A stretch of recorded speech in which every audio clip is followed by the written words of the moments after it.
뉴욕 증시가 상승세로 마무리가 됐습니다. 가장 중요한 기술주들이 강한 상승을 좀 보였는데요. 특히 애플의 시가총액이 아람코를 제치고 세계 1위의 시가총액으로 등극이 됐습니다. 그에 따라서 나스닥이 크게 급등을 했는데, 일단 기술주들의 이런 실적 기대감 그리고 주가 상승에 대한 부분들은 전일 이미 예고를 해드린 바가 있습니다. 그래서 나스닥이 강하게 상승했을 것이다, 상승하게 될 것이다, 그래서 주말 동안은 편하게 보내실 것이다, 이런 말씀을 좀 드렸었죠. 그런 분위기 그대로 이어가고 있다고 생각하시면 될 것 같아요. 그래서 일단은 8월에 처음 만나는 그런 시장에서는 좀 더 기대감을 느끼지 않을까 생각해 봅니다. 이 이야기 전달해 드릴 거고요. 자, 2차전지 관련주들 실적이 급등을 하게 되면서 어닝 서프라이즈가 나왔죠. 그래서 주가도 역시 상승세를 보이는데, LG화학이 크게 올랐고요. 삼성 SDI 이런 기업들 다 같이 올라간 것 같습니다. 테슬라 같은 경우도 분위기 계속 좋게 만들어지고 있기 때문에 2차전지 관련주들 얼마큼 더 갈 것인지, 또 여기에 대한 부분들을 어떻게 해석할 것인지 알아보도록 하죠. 은행의 예금금리가 사상 처음으로 0%대에 진입을 했다고 합니다. 즉 1%도 안 된다는 얘기죠. 1억 원을 맡기게 되면 1년에 100만원도 못 받겠네요. 세금 좀 띄고 나면은, 받는 거 없다고 보시면 되겠습니다. 그냥 보관료를 이제 내야 되는 그런 상황이 올 수도 있겠고요. 여기서 금리가 더 내려가게 된다면, 아마도 세금 띄고 나면은 정말 1억 원 줬다가 1억 원을 채 못 받는 그런 상황이 벌어질 수도 있겠죠. 그러니까 완전히 마이너스 쪽 금리는 아니지만, 그래도 마이너스 금리가 들어간다면 은행에 예금 드는 사람이 아마 없게 되지 않을까, 이렇게 생각이 좀 들고 있고요. 시장에 대해서 이 부분들이 또 어떻게 반응을 하고 있는지, 또 어떤 재료로 우리가 봐야 되는지 알아보도록 하겠습니다.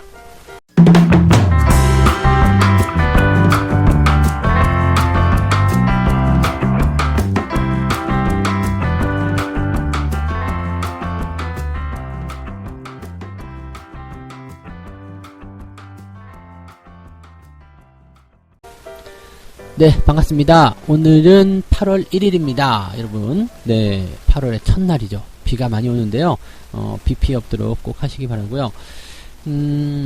8월이 시작이 되면 이제 보통 썸머랠리가 이어지는 시점이 되기 때문에 이 상태에서는 많은 그런 어떤 기대감들 또 생겨나는 부분도 있겠지만은, 또 전통적으로 봤을 때 이제 보통 펀드 매니저들이 휴가를 가는 시기이기도 합니다. 그래서 증시에 참여하는 그런 사람들이 적고, 또 큰 종목군들 또는 큰 자금들이 움직이지 못하는 그런 상황들이 좀 벌어지는 경우도 있습니다.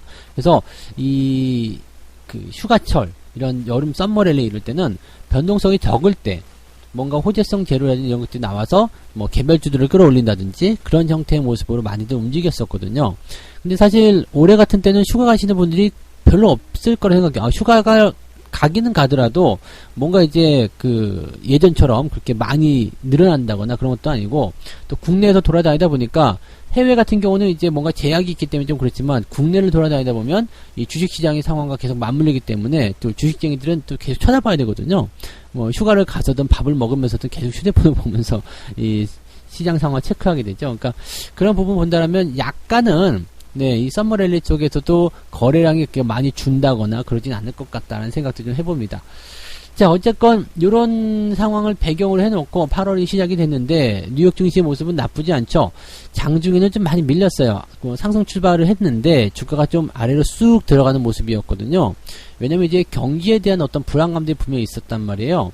그러니까 2차 확산이든, 아니면 경제 지표가 좀 안 좋았든, 아니면 경기가 살아날 거라는 어떤 부분에 대해서 부담감을 좀 느꼈든, 그래서 장중에 계속적으로 밀리는 모습이었는데, 기술주들이 역시 치고 올라가면서 잘 버텨주고 치고 올라가는 모습이 나타나면서 주가를 탁 위로 끌어올리는 모습이 만들어지게 된 거죠. 나스닥 같은 경우가 장 막판에 굉장히 다이내믹한 그런 상승을 좀 기록합니다.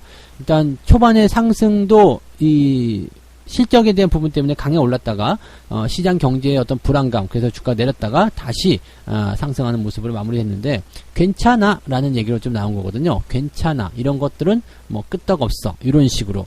그래서 이런 부분들은 좀 지켜볼 만한 부분일 것이고, 우리 증시에는 당연하게도 좋은 소식으로 전해지게 될 것이다. 그 다음에 애플 이야기를 오늘 좀 해드릴 건데, 지금 애플이 이제 시가총액 1위로 들어서게 됩니다. 얘가 지금 1000조 원대 넘어섰다라는 얘기가 얼마 전에 있었거든요. 근데 지금 벌써 1조 8400억 달러입니다.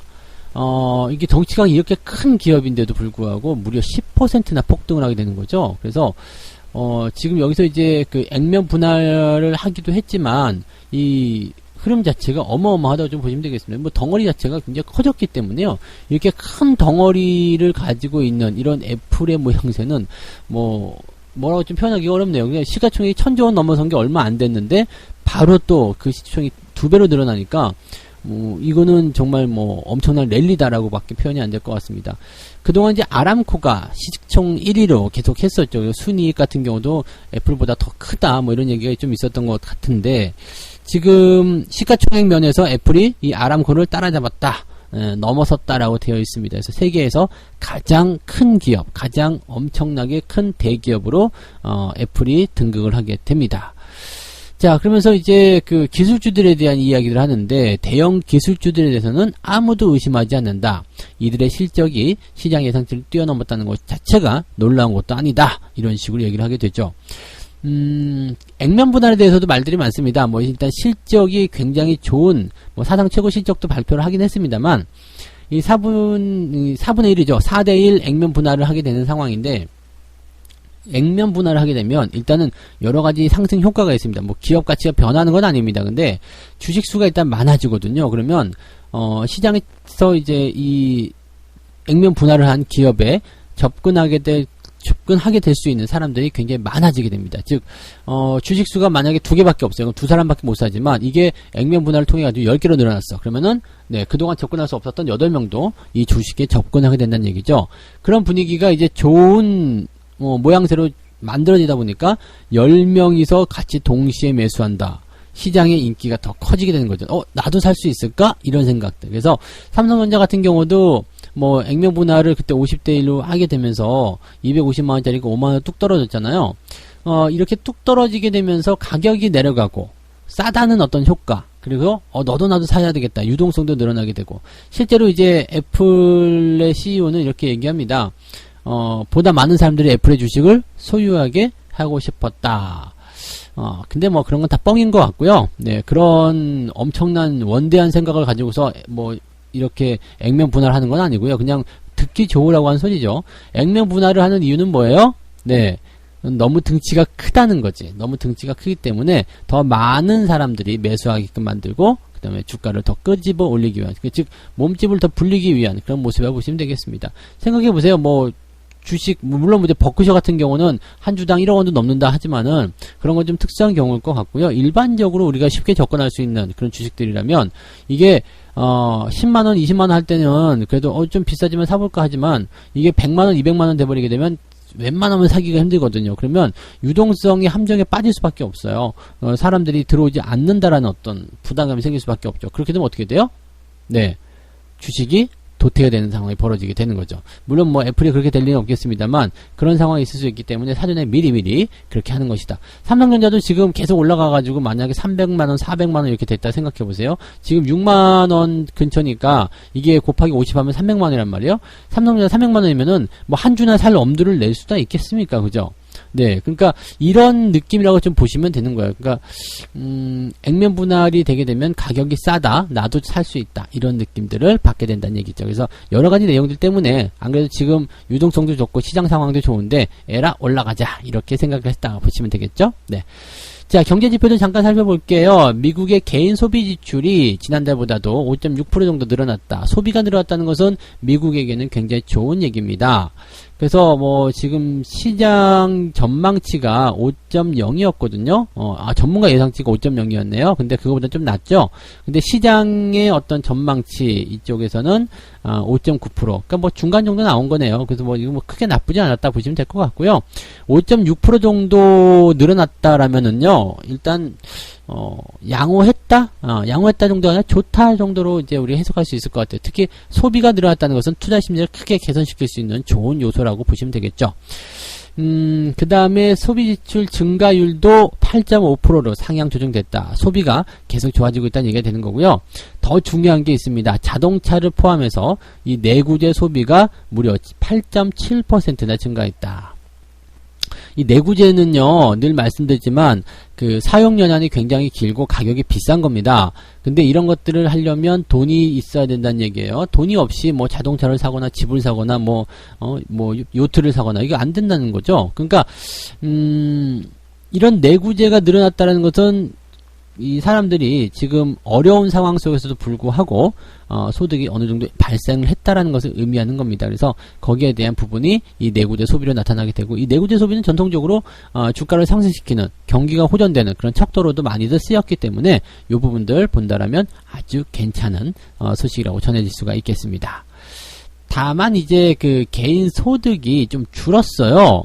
그래서 1.1% 정도 감소세가 나타났는데, 월가에서는 지금 0.7% 정도 감소했을 것이다라고 얘기 나왔지만은 실질적으로는 1.1% 줄었습니다.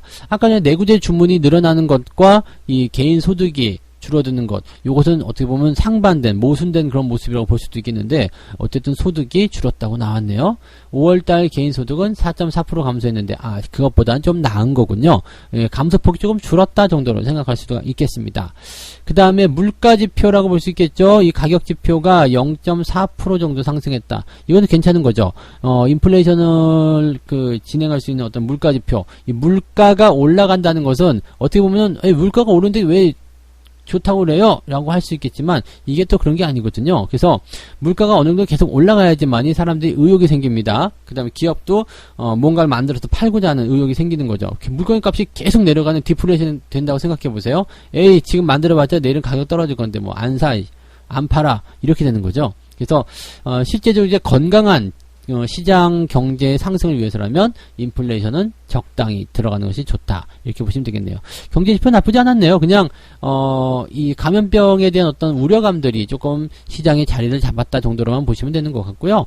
실제로 보여지는 경제지표, 그 다음에 기업들의 실적 모두 다 증시를 끌어올릴 만한 중요한 요소였다라고 보시면 되겠습니다. 문제될 게 없는 것 같습니다. 그래서 미국 시장 같은 경우 나쁘지 않게 마무리가 됐고, 주말 내내 여러분들에게 기대감을 좀 줄 수 있을 것이다 생각하고요. 그리고 다음 주 역시도 좋은 흐름으로 진행될 것 같다 생각이 듭니다. 지난 주말에 국내 시장이 조금 밀리긴 했는데 뭐 부담을 가질 만한 이유는 없는 것 같다라고 봐주셔도 좋을 것 같습니다. 자, 두 번째 이야기 가도록 하겠습니다.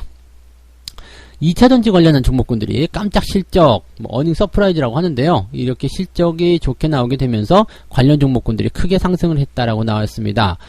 LG화학이 이제 대장주로 구분이 되고 있죠. LG화학 같은 경우는 지난번에 제가 그 TV에서 설명을 좀 드린 적이 있는데, 일단 그 배터리 채택 사용 이쪽에서 LG화학이 가장 많이 된 것으로, 즉 세계 1등 기업이라고 보시면 되겠습니다. 세계에서 가장 많이 배터리를 채택해서 사용되는 그러한 기업이다라고 보시면 되겠는데, 이 LG화학이 그것 때문일 수도 있겠고, 아니면은 이 전기차에 대한 전망이 좋아졌기 때문에 그럴 수도 있겠고, 경기가 호전됐기 때문일 수도 있겠지만 실적이 어닝 서프라이즈가 나왔습니다. 그래서 7%대는 상승을 하게 되면서 56만원에 거래를 마치는 모습입니다. 역대 최고가였는데, 역대 최고가가 54만 9천원이었거든요. 근데 요거를 훌쩍 뛰어넘는 신기록이 발생이 됐죠. 그 다음에 삼성 SDI 역시도 마찬가지, 3.6% 정도 올라가면서 상승세를 보였습니다. 이 전기차 2차전지 관련한 종목군들은요, 앞으로 이제 중국 시장의 개방, 그리고 테슬라의 약진, 그리고 어쨌든 가야 되는 2차 먹거리잖아요.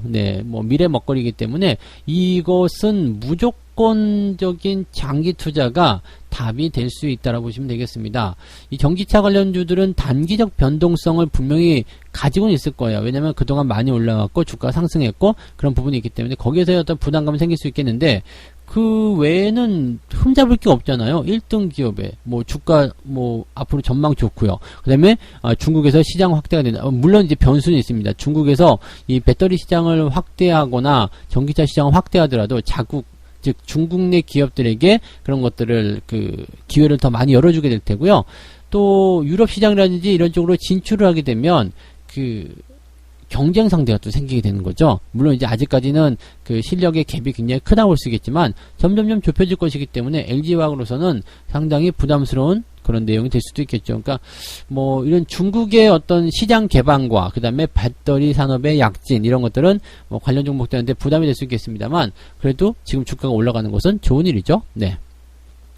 전기차 관련해서 테슬라 같은 경우는 4분기 연속 흑자 S&P 500에 편입이 되는 거고, 그 다음에 본격적인 양산 체제를 갖추기 시작했다. 뭐 이렇게 얘기가 나왔는데 엄청나죠. 지금 테슬라가 중국 쪽에 생산할 수 있는 능력이 연 50만 대.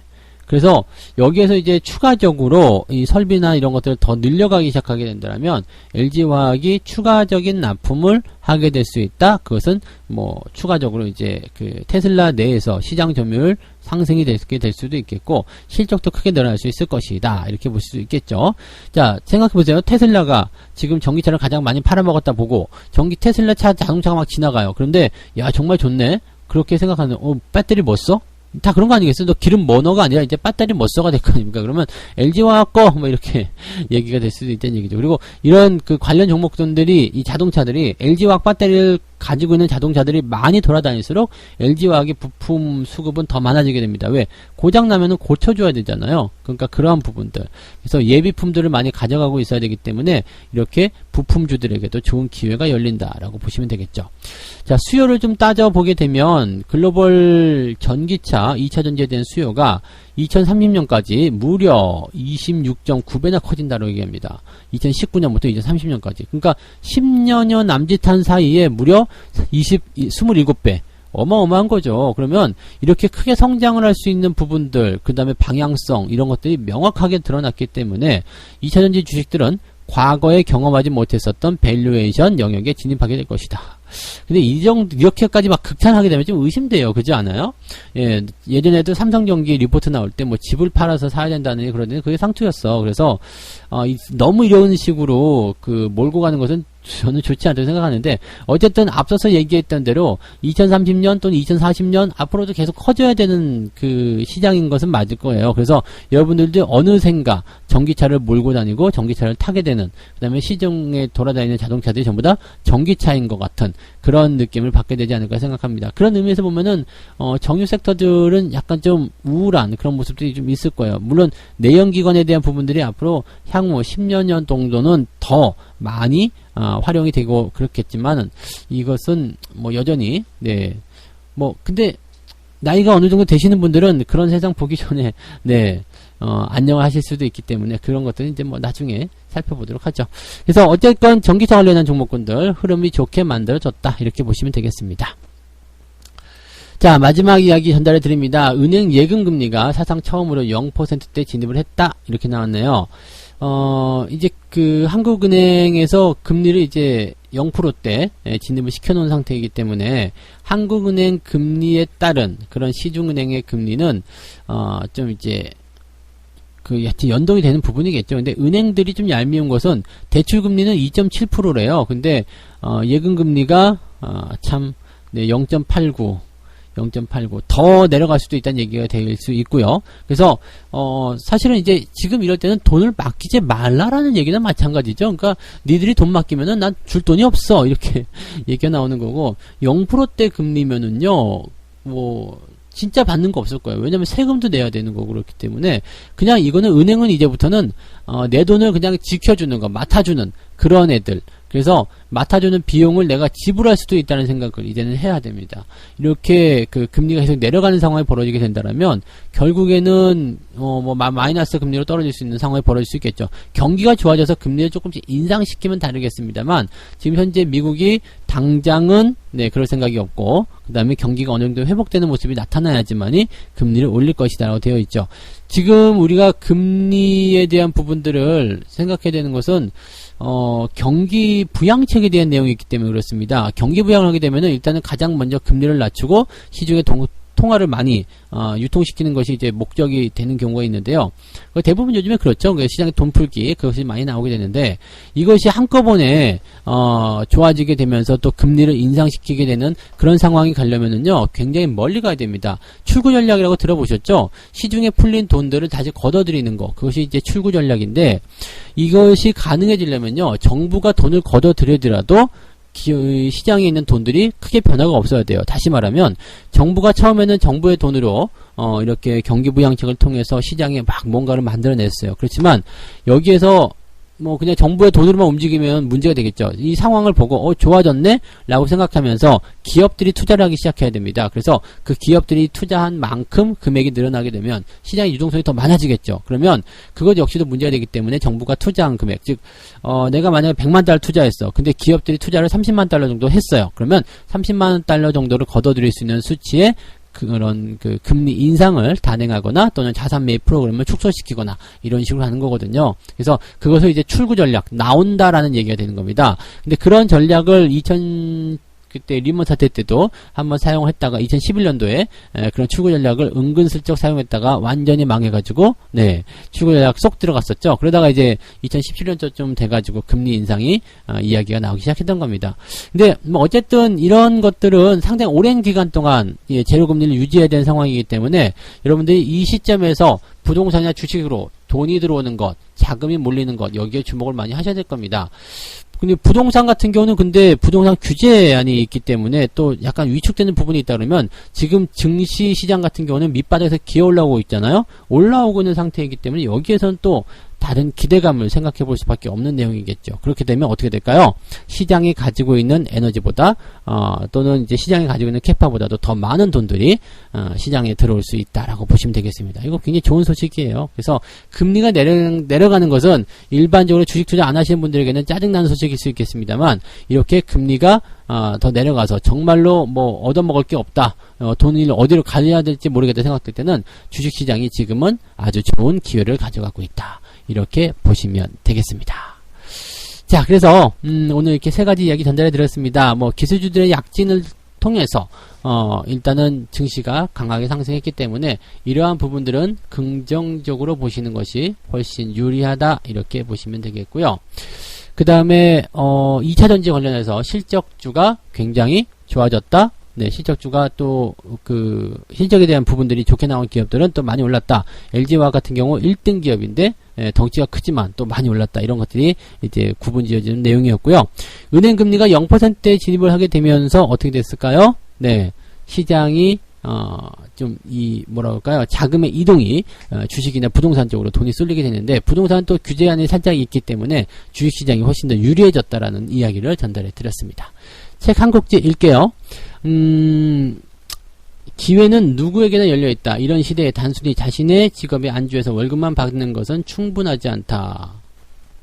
당신이 하고 싶은 걸 하고 가고 싶은 곳을 가며 갖고 싶은 걸 갖기 위해서 반드시 지혜롭게 저축하고 투자를 해야 할 것이다.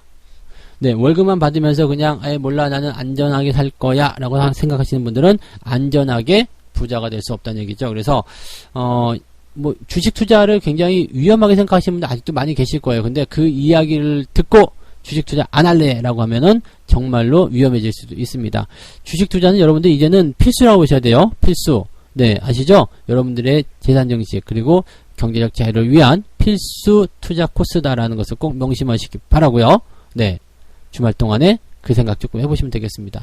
투자를 어떻게 하면 좋을까? 이 주식 종목에 대한 걱정보다요, 전체적인 나의 재테크, 그 다음에 자산 관리, 이런 부분들 어떻게 하면 좋을까를 한번 생각해 보시는 시간 됐으면 좋겠어요. 비가 오니까 밖에 못 나가잖아요. 그래서, 그런 정도로 우리가 보시면 좋겠네요. 자, 오늘은 그래서 여기까지 해드릴게요. 편안한 주말 보내시기 바라고요. 저는, 월요일 아침에 다시 오도록 하겠습니다. 고맙습니다.